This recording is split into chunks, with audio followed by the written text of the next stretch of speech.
Boa noite a todos. Está gravando? Muito bom. Bom, primeiro agradecer o convite, né, do senhor José Carta, que mais uma vez, né, me dá a oportunidade de vir até aqui, compartilhar com vocês os estudos, né, oportunidade que a gente tem de ficar mais perto dos conhecimentos, né, do Evangelho, mais perto das lições do nosso Mestre Jesus. Nós trouxemos hoje a reflexão do capítulo 11 do Evangelho segundo o Espiritismo. Amar o próximo como a si mesmo. Nós temos lá o início, né, o maior mandamento, e fazer aos outros o que queiramos que os outros nos façam. Depois tem a parábola dos credores e dos devedores. Mas nós vamos dar enfoque na nossa palavra de hoje nos dois primeiros itens, o maior mandamento e fazer aos outros o que gostaríamos que os outros nos façam.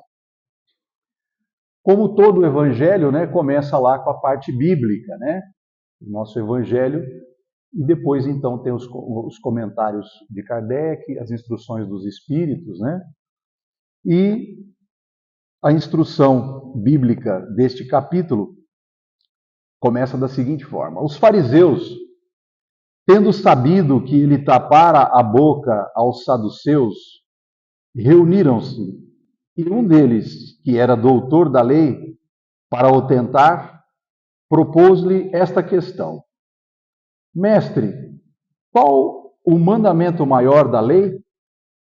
Jesus respondeu: Amarás o Senhor teu Deus de todo o teu coração, de toda a tua alma e de todo o teu espírito. Este o maior e primeiro mandamento. E aqui tendes o segundo, semelhante a este: amarás o teu próximo como a ti mesmo. Toda a lei e os profetas se acham contidos nesses dois mandamentos. Está lá em Mateus, no capítulo 22, versículos de 34 a 40. E também em Lucas, no versículo 6, do capítulo 31. Fazei aos outros, capítulo 6, versículo 31. Fazei aos outros tudo o que queirais que eles vos façam, pois é nisso que consistem a lei e os profetas. Tratai todos os homens como quereríeis que eles vos tratassem. Então, esses dois temas, né, eles nos trazem, então, a reflexão do amor a Deus e do amor ao próximo. Esse é o tema, né, a reflexão dessa passagem bíblica do nosso Mestre Jesus. No livro Agenda Cristã, André Luiz, num trecho desse livro, diz o seguinte: não se esqueça de que Deus é o tema central dos nossos destinos. Deus é o tema central dos nossos destinos. E no Evangelho de João, no capítulo 4, versículo 20, se alguém declarar: eu amo a Deus, porém odiar o seu irmão, é mentiroso, porquanto quem não ama seu irmão, a quem vê, não pode amar a Deus, a quem não enxerga. João foi incisivo, né? Nos mostrando que amar a Deus passa por começar a amar os nossos irmãos de jornada. E no livro Boa Nova, no capítulo 6, né? Não sei se vocês conhecem, irmão X, Humberto de Campos, traz a seguinte mensagem para nós: se ainda não sou capaz de crer em Deus, posso começar por confiar nele. Né? Daí a gente pode tirar uma reflexão, né? O que é crer em Deus? é confiar nos seus desígnios, né? É confiar na providência divina. E nesse mesmo capítulo, Jesus, então, conversando com os discípulos acerca dos sacrifícios pela implantação do reino de Deus na terra, diz o seguinte: tudo na vida tem o preço que lhe corresponde. Se vacilas receosos ante as bênçãos do sacrifício e as alegrias do trabalho, meditai nos tributos que a fidelidade ao mundo exige. Fidelidade ao mundo exige, né? As nossas tribulações do dia a dia, nas escolhas que nós fazemos nas nossas vidas, né? Que tributo tem nos cobrado?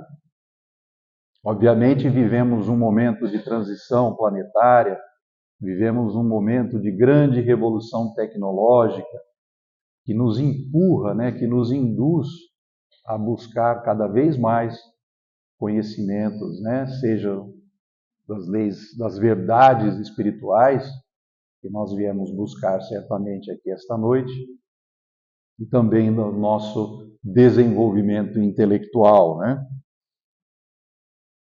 O prazer não costuma cobrar do homem um imposto alto e doloroso, continua Jesus. Quanto pagarão em flagelações íntimas o vaidoso e o avarento? Qual o preço que o mundo reclama ao gozador e mentiroso? Não devemos pensar em Deus, no Deus que concede, mas no Pai que educa. Não no Deus que recompensa, sim no Pai que aperfeiçoa. Daí se segue que nossa batalha pela redenção tem que ser perseverante e sem trégua. Batalha perseverante e sem trégua. E a nossa casa espírita nos proporciona esse refrigério, né? Atividades que nós temos aqui todos os dias, de apoio a todos aqueles que aqui adentram, né? Seja de apoio material, seja de apoio espiritual, né? Conversava um pouco com o José, que eu costumo encontrar nas reuniões da USE. José representa o nosso lar na USE intermunicipal. O último encontro que nós tivemos, se eu não me engano, foi em Fernandópolis, né, José? E a união das casas espíritas permite essa troca, né, de informações, e o trabalho que vocês fazem aqui, eu tenho visitado outras casas, é um trabalho exemplar.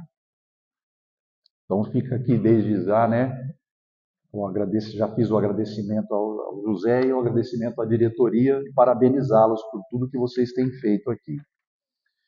Então, meus amigos, Deus não castiga ninguém, né? Deus tem as suas leis, leis imutáveis, e nós sofremos quando nos afastamos das leis de Deus. E no capítulo 2 da Gênese, né, intitulado Deus, né, Kardec não pergunta quem é Deus, né? Ele pergunta o que é Deus. É que a gente acaba transformando Deus, né, como se ele fosse um senhor de barba branca, com um cajado na mão, ditando regras. Mas Deus é Pai, Deus é infinitamente bom e justo. As suas leis são imutáveis. Sofremos quando nos afastamos dela. Então, lá na Gênese, no capítulo 2, que é o quinto livro, né, do Pentateuco espírita, né, começa lá pelo livro dos Espíritos, depois o Evangelho, depois o livro dos Médiuns, Céu e Inferno, e o último, a Gênese, né, do capítulo 2, começa lá. Sendo Deus a causa primária de todas as coisas, a origem de tudo o que existe, a base sobre que repousa o edifício da criação, é também o ponto que importa considerarmos antes de tudo. Pois bem, lançando o olhar em torno de si, sobre as obras da natureza, notando a providência, a sabedoria, a harmonia que presidem a essas obras, reconhece o observador não haver nenhuma que não ultrapasse os limites da mais portentosa inteligência humana. Ora, desde que o homem não as pode produzir, é que elas são produto de uma inteligência superior à humanidade, a menos se sustente que há efeito sem causa.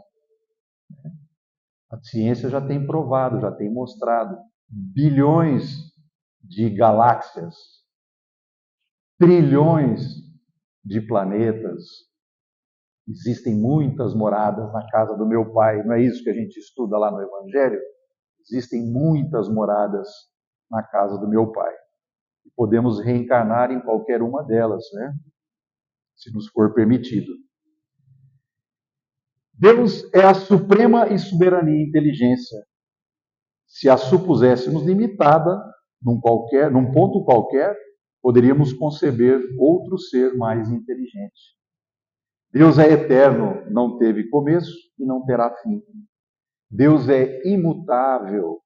Se estivesse sujeito a mudanças, nenhuma estabilidade teriam as suas leis que regem o universo.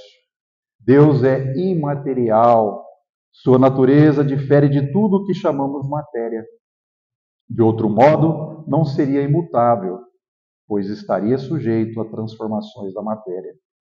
Deus é onipotente, ou seja, possui o poder supremo, cuja potencialidade nenhum outro ultrapassa. Deus é soberanamente bom e justo. A soberana bondade implica a soberana justiça, porquanto, se ele procedesse injustamente ou com parcialidade, numa só circunstância que fosse, ou com relação a uma só de suas criaturas, já não seria soberanamente justo e, em consequência, já não seria soberanamente bom.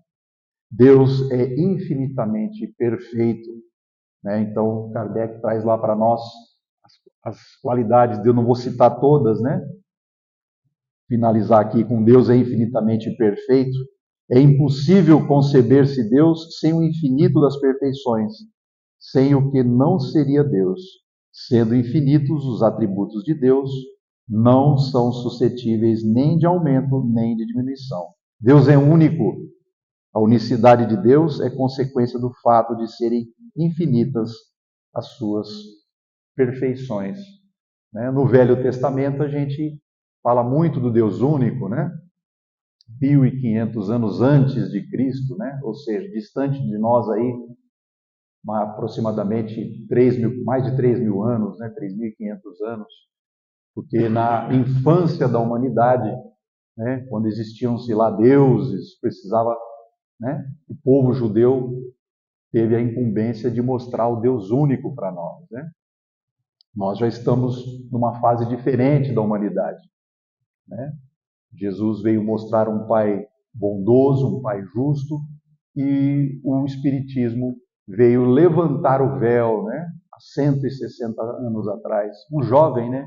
O jovem Espiritismo, há 160 anos atrás, veio levantar o véu para nos dizer que os fenômenos não compreendidos são fenômenos naturais, da mesma forma que nós temos os fenômenos materiais, temos os fenômenos espirituais, que é uma potência da natureza. Os espíritos estão ao nosso lado o tempo todo, né? E nos influenciando para o bem ou para o mal, dependendo das nossas atitudes e dos nossos pensamentos. Por isso é importante orai e vigiai, né? Vigiai os pensamentos. Amar a Deus de toda a nossa mente, de toda a nossa, né? Refletindo sobre esses atributos de Deus, ajudando, né? Mas como amar a Deus sem aprender a amar o próximo, né? Como disse o evangelista João. E no mesmo capítulo, nesse mesmo capítulo, né, no Evangelho, o item 4 tem lá os comentários de Kardec a respeito do próximo. Amar o próximo como a si mesmo, fazer pelos outros o que quereríamos que os outros fizessem por nós, é a expressão mais completa da caridade. porque resume todos os deveres do homem para com o próximo. Não podemos encontrar guia mais seguro a tal respeito que tomar para padrão do que devemos fazer aos outros aquilo que para nós desejamos. Com que direito exigiríamos dos nossos semelhantes melhor proceder, mais indulgência, mais benevolência e devotamento para conosco do que temos para com eles? A prática dessa máxima tende à destruição do egoísmo. Quando as adotarem para regra de conduta e para a base de suas instituições, os homens compreenderão a verdadeira fraternidade e farão que entre eles reinem a paz e a justiça. Não mais haverá ódios, nem dissensões, mas tão somente união, concórdia e benevolência mútua. E quem é meu próximo? Então eu vou pedir ajuda a Emmanuel, né? Na revista O Reformador, de 1954, na página 96, nosso querido Chico Xavier, através da psicografia dele, Emmanuel deixou um texto intitulado O Próximo. O próximo, em cada minuto, é aquele que está mais próximo do nosso coração, por divina sugestão de amor em nossas vidas. No lar, é a esposa e o esposo, os pais e os filhos, os parentes e os hóspedes. No templo de trabalho comum, é o chefe e o subordinado, o cooperador e o companheiro. Na vida pública, é o irmão ou o amigo anônimo que partilham conosco a mesma estrada e o mesmo clima. Na esfera social, é a criança e o doente, o desesperado e o triste. As afeições e os laços de solidariedade comum. Na luta contundente do esforço humano, é o adversário e o colaborador, o inimigo declarado ou oculto. Ainda, o associado de ideias que simbolizam nossos instrutores. Em toda parte, encontrarás o próximo buscando ter a capacidade de entender e ajudar. Vou ler de novo. Em toda parte, encontrarás o próximo buscando ter a capacidade de entender e de ajudar. É isso que as pessoas esperam de nós. A nossa capacidade de entender e ajudar. E o Evangelho é uma ferramenta poderosíssima que nos ajuda a compreender, né, e nos convencer que nós temos que ajudar o nosso próximo. Auxilia-o com aquilo que possuas de melhor. Os santos e os heróis ainda não residem na terra. Somos espíritos humanos, mistos de luz e sombra, amor e egoísmo, inteligência e ignorância. Cada homem, na fase evolutiva em que nos encontramos, traz uma coroa incompleta de rei e uma espada de tirano. Se chamas o fidalgo, encontrarás um servidor. Se procuras o guerreiro, terás um inimigo feroz pela frente. Por isso mesmo, reafirmou Jesus o velho ensinamento da lei. Ama o próximo como a ti mesmo. É que o espírito, quando ama verdadeiramente, encontra 1000 meios de auxiliar cada instante. E o próximo, na essência, é o degrau que surge diante do nosso coração por abençoado caminho de acesso à glória celestial. Quando a gente adentra a casa espírita, é muito comum a gente ouvir, né? Temos que fazer o trabalho no bem, temos que fazer ou promover a nossa reforma íntima. Não é isso que a gente escuta quando a gente começa a frequentar a casa, né? Obviamente, muitos de vocês já estão na doutrina há bastante tempo, mas o que seria então a reforma íntima, né? Reforma íntima nada mais é do que a coragem e a humildade que nós temos que ter para conviver com os nossos irmãos. Porque é através da convivência com os nossos irmãos, seja ela na casa espírita, seja ela no meu trabalho, seja ela dentro do meu lar, como disse a nossa querida amiga aqui, né? Que é a nossa escola mais difícil, né? Porque ali todos nos conhecem verdadeiramente, porque convivem conosco. É a oportunidade de conviver que me dá a oportunidade de aferir os meus sentimentos. Que tipo de sentimento que as pessoas despertam em mim, ou que tipo de sentimento eu estou despertando nas pessoas. Esse trabalho contínuo, né? Ele pode ser feito em qualquer lugar, pode ser feito na rua, o tempo todo. Ele é perseverante, é o tempo todo, né? Então, reforma íntima passa por aí. Qual que é o lema da nossa doutrina? Fora do espiritismo não há salvação? Não, é fora da caridade não há salvação, né?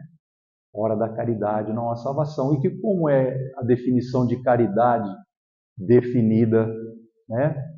Perguntaram para o Emmanuel, né? Como é que você definiria a caridade conforme o entendimento de Jesus? No livro O Consolador, né, tem essa pergunta lá para Emmanuel, né? Um livro de perguntas e respostas. Então, Emmanuel define caridade como benevolência, indulgência, benevolência e perdão. Indulgência, né, tolerância para com os outros, né, uma facilidade que eu tenho de perdoar os erros dos outros, benevolência, bondade para com todos, né, e o perdão. Então, o que é trabalho no bem? Não é isso que a gente escuta na casa espírita? Trabalho no bem está resumido aqui. Se fora da caridade não há salvação, eu posso fazer o trabalho no bem o tempo todo, sendo indulgente, sendo benevolente e perdoando, né? E aqui na casa espírita a gente pode fazer ainda mais. Nós podemos ainda fornecer o apoio material, que nada mais é também de indulgência, né? de benevolência, bondade para com os outros, ir ao encontro da dificuldade alheia, que naquele momento está precisando de um apoio material para a sua sobrevivência, né? Para que se possa se reerguer. E é nesse momento que a gente consegue se reequilibrar também. Em 1993, eu morava na cidade de São Paulo, passava por uma dificuldade dentro da empresa em que eu trabalhava. Na verdade, eu acho que era um pouco de orgulho, né? Eu esperava uma promoção que não veio e eu estava muito chateado com aquilo. E na casa espírita me convidaram para fazer uma visita numa favela. Inclusive, no dia em que o Ayrton Senna faleceu, nunca esqueço, que eu estava nessa comunidade fazendo um trabalho ali.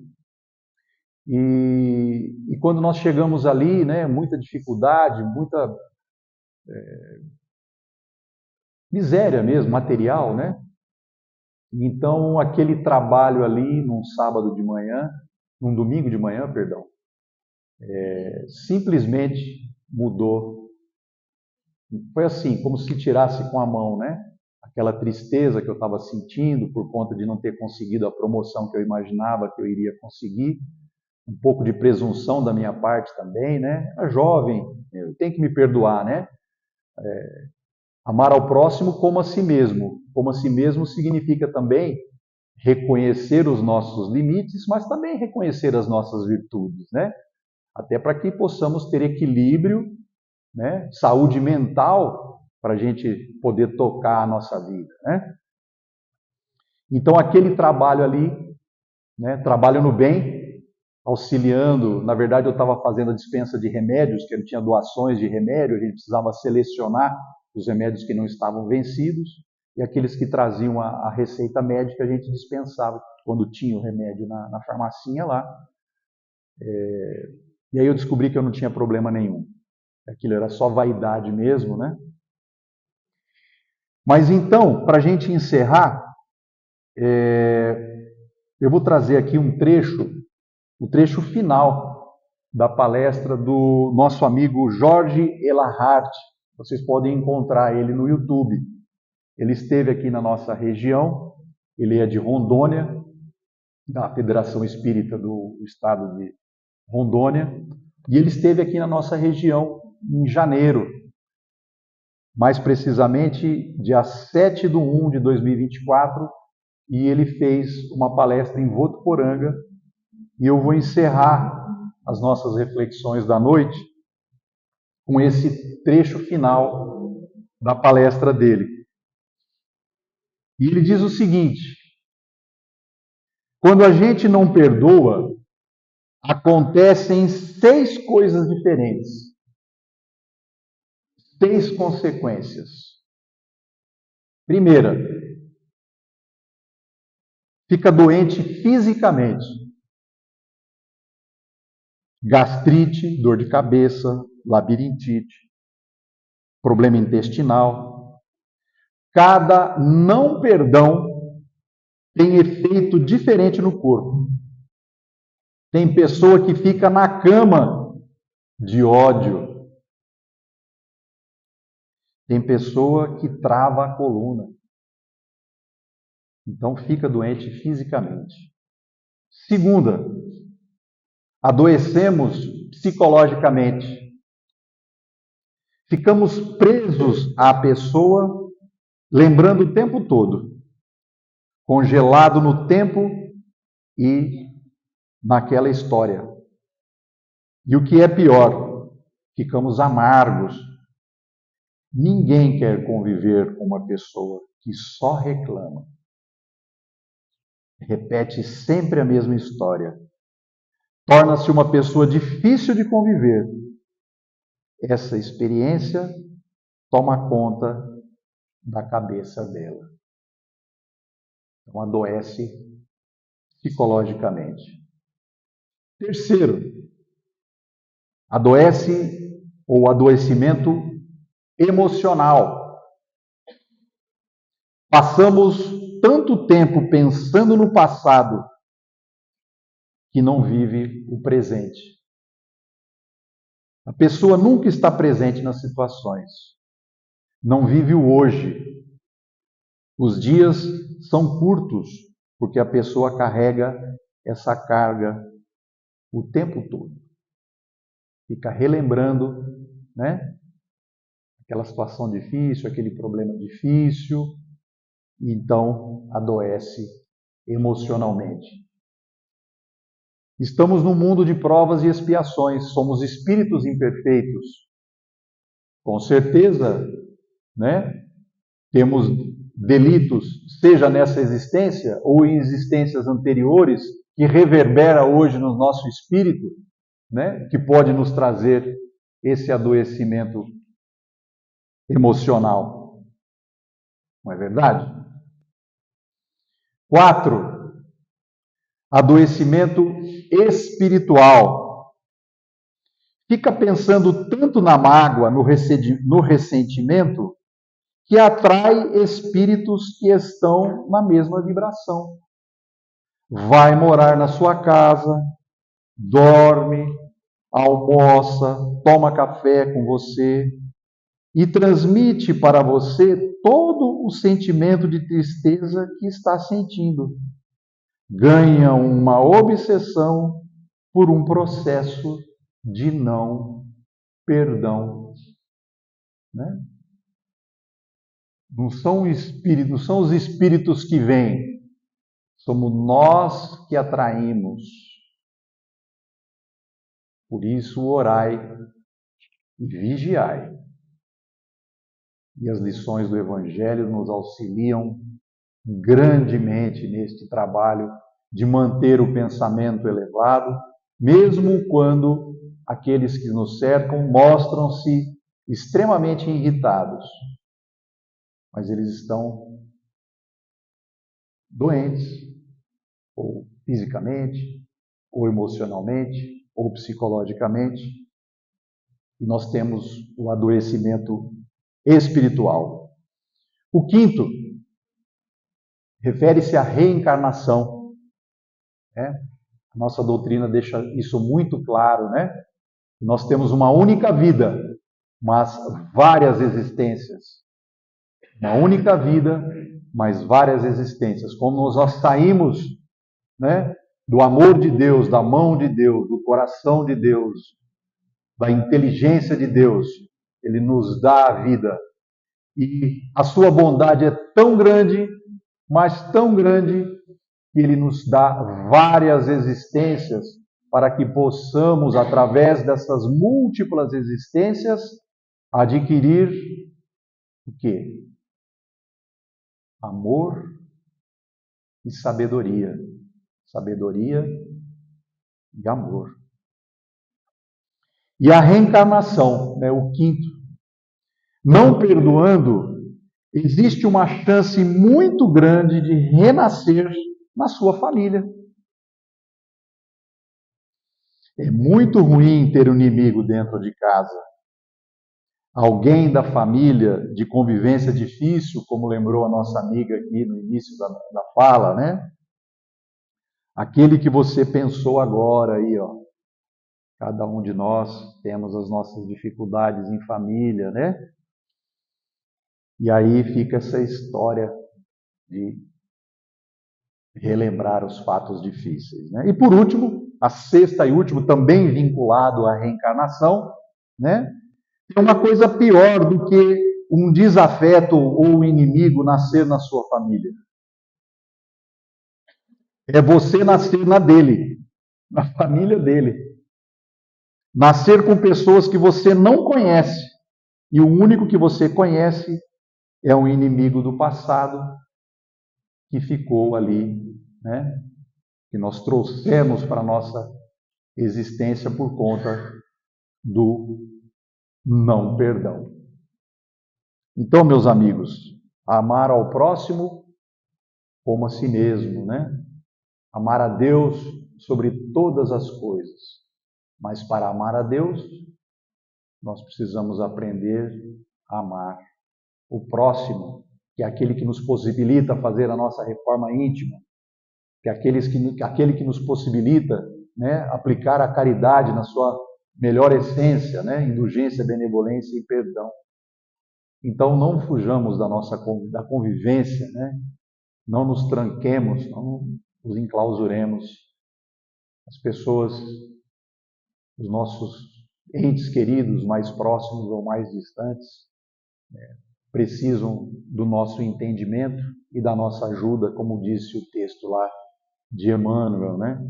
E nós estamos no lugar certo, com as pessoas certas e nas situações justas, e escolhemos estar aqui essa noite, como lembrou a nossa amiga no início, né?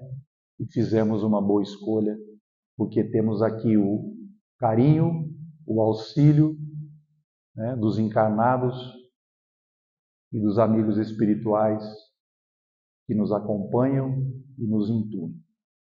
Obrigado pela atenção. Vamos então partir para o encerramento, para a prece final. Continuando então com os pensamentos elevados a Deus, nosso Pai de infinita